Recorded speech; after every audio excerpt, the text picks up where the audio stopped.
따라갑니다. 이제부터 예수로만 나의 보배 삼겠네. 세상에서 위험한 모든 의 버려도 주의 평안 내가 받고 영생 복을 받겠네.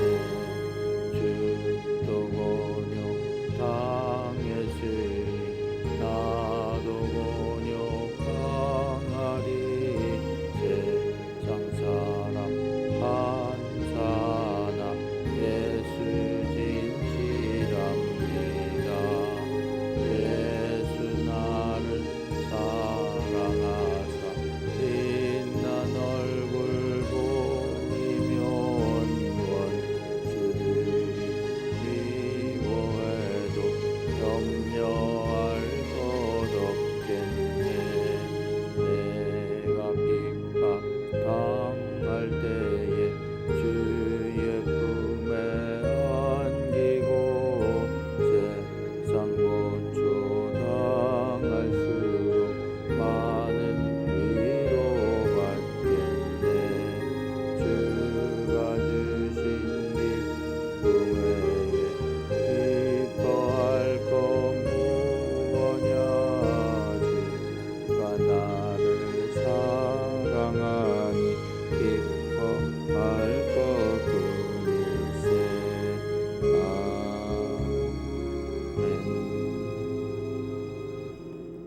13장 15절부터 29절까지 함께 교독하실 때 살아계신 하나님의 음성을 들으시기 바랍니다.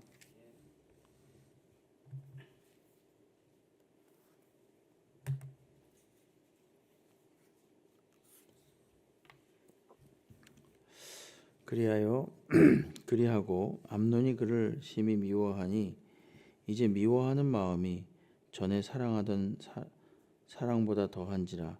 암논이 그에게 이르되 일어나 가라 하니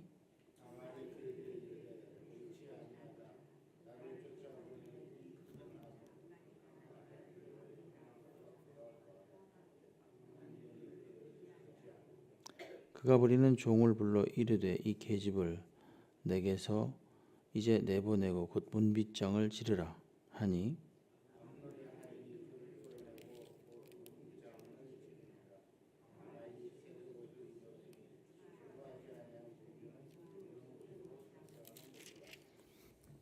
다말이 쟤를 자기의 머리 위에 덮어쓰고 그의 채색 옷을 찢고 손을 머리 위에 얹고 가서 크게 울부짖으니라.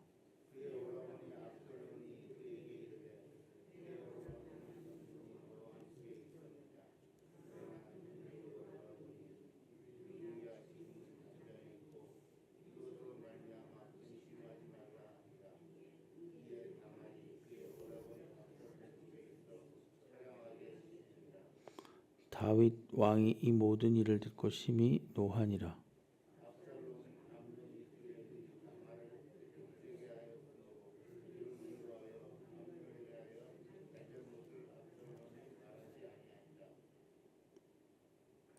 만 2년 후에 에브라임 곁 바알 핫솔에서 압살롬이 양털을 깎는 일이 있음에 압살롬이 왕의 모든 아들을 청하고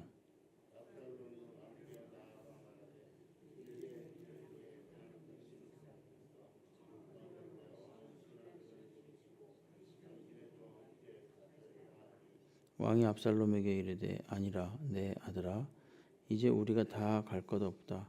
네게 누를 끼칠까 하노라 하니라. 압살롬이 그에게 간청하였으나 그가 가지 아니하고 그에게 복을 비는지라.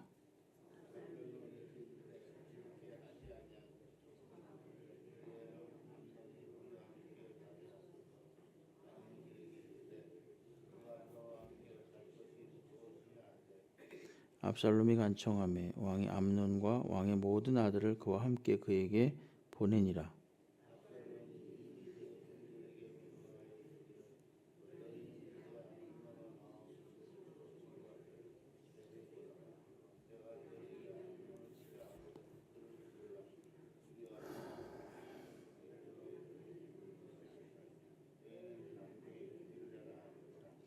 압살롬의 종들이 압살롬의 명령대로 암논에게 행하매 왕의 모든 아들들이 일어나 각기 노새를 타고 도망하니라. 아멘.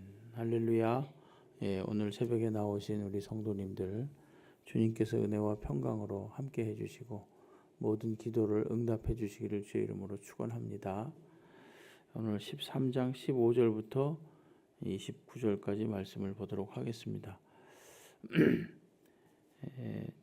그 암논이 압살롬의 여동생 다말을 범했죠.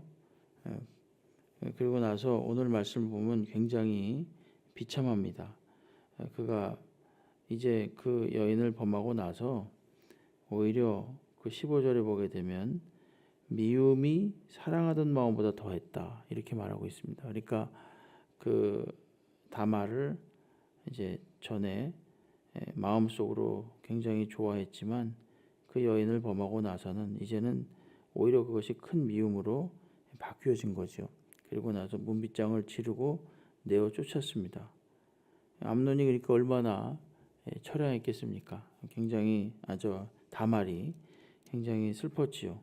시집도 가지 않았는데 그것도 자기 그 이복 오빠에게 이렇게 치욕을 당하고 나서 공주가 입었던 그 채색 옷을 이제 다 찢어버리고 손을 머리에 얹고 크게 울부짖었다. 19절은 그렇게 이야기를 하고 있죠. 그리고 나서 압살롬의 집으로 갑니다. 오빠의 집으로 간 거죠. 그리고 나서 이제 압살롬이 자초지종을 쭉 물어보는 거죠. 누가 그랬는가? 암논이 그랬다. 이렇게 말하고, 근데 이 말이 무섭습니다. 20절에 세 번째 줄에 보게 되면 누이야 지금은 잠잠히 있고 이것으로 말미암아 근심하지 말라 이렇게 말합니다. 그래서 다말이 그 오빠 압살롬의 집에서 처량하게 지냈다 이렇게 이야기를 하죠. 그러니까 압살롬이 이때부터 마음속에 복수를 다짐하는 겁니다. 아무 말하지 않고 있다가 이제 암논에게 어떻게 이 복수를 할까 하면서 기회를 엿보게 되는 겁니다. 그리고 또 중요한 반응이 하나 있는데 21절 말씀인데요. 다윗 왕은 또 어떻게 반응했는가? 이 모든 일을 듣고 심히 노했다 이렇게 됩니다. 노하기만 했습니다. 그리고 아무런 조치를 취하지 않았어요. 이게 나중에 아주 큰 화근이 됩니다.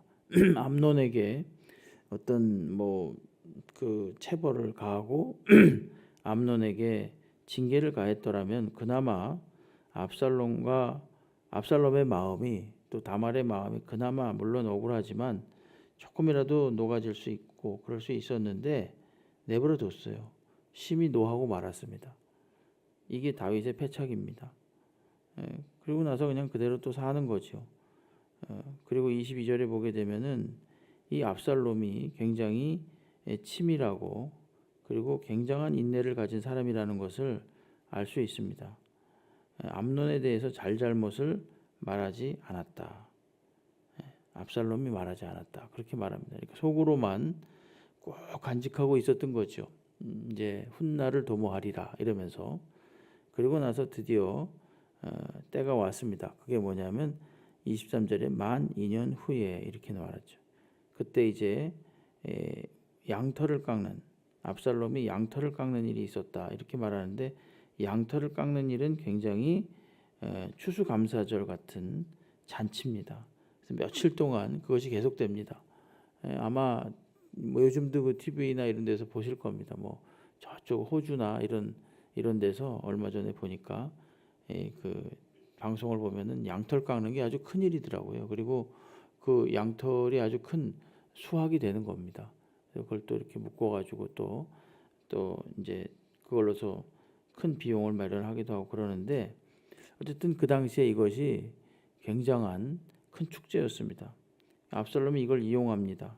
그래서 아버지 다윗에게 가가지고 왕과 신하들이 다 오시라고 이렇게 초청하는 거죠. 그러니까 다윗이 그럴 필요까지 있겠는가 하니까 압살롬이 이제 자신의 목적을 말하는 겁니다.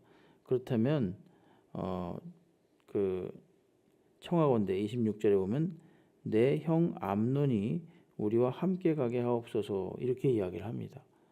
벌써 압살롬의 의도가 들어 있는 거죠. 왕이 그에게 이르되 그가 너와 함께 갈 것이 무엇이냐 하되 27절에 압살롬이 간청합니다. 그래서 암논과 왕의 모든 아들을 그와 함께 보냈다 이렇게 이야기를 하는 거죠.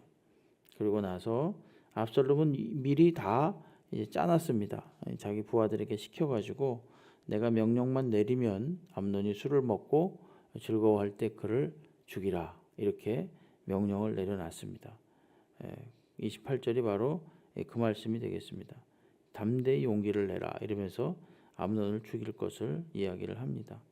그리고 실제로 그 종들이 압살롬의 명령대로 암논을 죽이고 그 다른 왕자들은 이제 그 노새를 타고 다 도망을 쳤습니다. 이게 이제 압살롬의 복수였죠. 물론 자신의 그 누이가 이런 치욕을 당하고 죽이고 싶었겠죠. 압살롬이. 그런데 이것을 갖다가 계속해서 이제 이때 저때를 치밀하게 보고 있었던 것입니다. 압살롬도 굉장히 무서운 사람이고 그리고 또 사실은 이러한 것들은 그리스도인으로서 억울하죠. 억울해도 어떻게 해야 될지 사람을 이렇게 죽이기까지 해야만 하는가 하는 거에 대해서는 좀 문제가 있습니다. 물론 그 심정은 충분히 이해가 갑니다만은 그때 만약에 압살롬이 다윗에게 억울함을 고하거나 또 그에게 어떤 징계, 암논에게 징계를 내려달라고 간청하거나 뭐 이런 일은 전혀 없습니다. 두 번이나 나오죠. 여기 20절에 보게 되면 누이야 지금은 잠잠히 있으라. 세 번째 줄에 20절. 그다음에 23절에 보게 22절에 보게 되면 암논에 대하여 잘잘못을 압살롬이 말하지 않았다. 이런 표현을 쓰고 있습니다. 물론 그 충분히 그 압살롬의 그 마음은 이해를 합니다만은 또 이런 것 그냥 단순하게 또 미움을 계속 키우고 그리고 그 미움을 복수하기 위해서 이렇게 복수의 마음을 계속 간직하고 어떻게 하겠다 이게 꽉 마음속으로 붙잡고 있는 것 이런 것도 실은 그리스도인으로서 바람직한 일은 아니죠. 다른 방편으로 이거 징계하고 법을 따라서 좀 심판을 하고 이래야 되는데 전혀 압살롬은 가만히 있고 그러면서 이걸 간직하고 있는 거죠. 이거와 다른 차원에서 저희들도 혹시라도 마음속에 미움이 있고 그것을 계속 간직하고 그것을 계속 키우고 복수를 다짐하고 그런 일이 있으면 이 압살롬의 마음이 얼마나 지옥이었겠습니까? 잘 생각해 보십시오. 그동안 지옥이었겠죠. 물론 죽이고 나서도 지옥이겠지만 그 마음이 지옥인 겁니다. 그럼 그건 그렇고 또 이제 다윗도 그렇습니다. 21절에 보면 이런 얘기를 들었으면 빨리 조치를 하고 그 암논에 대해서 분명한 징계를 가했어야 되는 거죠. 그리고 압살롬과 다말에 대해서는 위로를 하고 다독였어야 되는 거죠. 근데 아버지로서 모르겠습니다. 그 당시 정서가 어떻는지 몰라도 하여간 심히 노하니라 이걸로 끝입니다. 적어도 성경에 나온 바로는. 그리고 그냥 가만히 있는 거예요. 그럼 그대로 그냥 계속 복수의 마음을 키우도록 압살롬으로 하여금 키우도록 가만히 방치한 것과 다름이 없습니다. 이와 같은 일을 이렇게 겪었다는 거죠. 그래서 결국은 암논도 다윗에게 있어서는 하나의 왕자고 아들인데 이 잔칫날 양털 깎는 날 결국은 압살롬에 의해서 죽임을 당하게 됩니다. 당연히 이 악에 대해서는 징벌을 가하는 것이 당연한 겁니다. 이것이 뭐 이런 방법으로 돼야 되는가 하는 것은 의문이 있지만 그래도 이 악에 대해서는 이 암논이 저지른 악에 대해서는 그가 충분히 지금 벌을 받고 있는 거죠. 그것이 옳다라는 얘기는 아닙니다만은 그냥 객관적인 면에서 볼 때 그가 행한 악한 점에 대해서 이와 같이 벌을 받는다는 것. 자, 첫째는 미움은 계속 계속 키우고 복수를 다짐하고 이런 것은 별로 바람직하지 않다는 것입니다. 그리고 둘째는 그것을 알고 있는 중재하고 조정할 수 있는 왕이 아무런 조치도 취하지 않았다는 것, 이건 역시도 별로 그 지혜로운 일은 아닌 거죠. 그리고 세 번째로 이 암논이 죽은 것, 그것은 이 압살롬의 복수에 의한 죽음이었지만 그 반드시 뭐 이렇게 죽는다는 것이 그렇게 옳은 일은 아닙니다만은 그래도 그가 어쨌든 징계를 받은 거죠. 이 죄에 대한 징계를 받은 겁니다. 그리고 이 모든 일들은 전부 다 무엇으로부터 비롯된 것입니까? 다윗이 밧세바를 범한 것으로부터 비롯된 것입니다. 참 하나님께서 이 그대로 말씀하신 그대로 하는 거죠. 12장 10절 말씀해 보게 되면 우리가 봤지만은 이제 내가 나를 업신여기고 햇사람 우리아의 아내를 빼앗아 내 아내로 삼았은즉 칼이 내 집에서 영원토록 떠나지 아니할 것이다. 이렇게 이야기합니다. 칼이 영원토록 내 집에서 떠나지 아니할 것이다. 이 말씀이 고스란히 지금 하나씩 둘씩 실현되는 과정이에요. 칼로서 지금 암논이 죽임을 당하잖아요. 그리고 또 그 뒤에 보게 되면 이제 압살롬이 또 다윗에 대해서 반란을 일으키잖아요. 이런 것도 역시 칼로서 반란을 일으킨 거죠. 그러니까 이 죄에 대한 하나님의 징계가 얼마나 무서운가라는 것을 우리가 잘 보게 됩니다. 그러므로 오늘 이 말씀들을 잘 묵상하시면서 나라면 어떻게 해야 되는가, 그리고 내가 성도로서 어떻게 해야만 하는가, 암논의 심정도 되고 압살롬의 심정도 되고 다윗의 심정도 되셔서 한번 잘 본인에게 적용해 보시기 바랍니다. 어찌하는 것이 하나님 앞에 바른 것인가, 이런 것에 대해서 한번 잘 기도하시면서 주님이 원하시는 대로, 주님이 기뻐하시는 대로 행할 수 있는 저희가 되기를 주의 이름으로 축원합니다.